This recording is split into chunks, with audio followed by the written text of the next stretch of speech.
9 ମାସରେ ରାଜ୍ୟ ସରକାରଙ୍କ ଋଣ ଭାର 21,000 କୋଟି ଟଙ୍କାରୁ ଅଧିକ।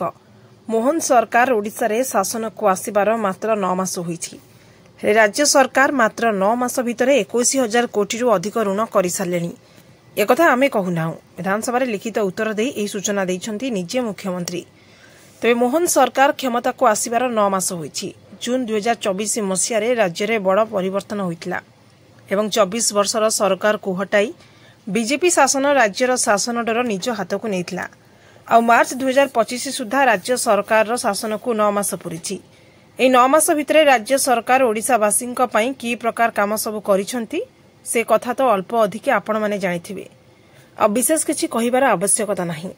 हेले 9 मासर सरकार एहारी मध्यरे 21,177 कोटी 97 लाख टंका ऋण करि सारलेनी। एकथा आमे निज मनरु कहूनाहु।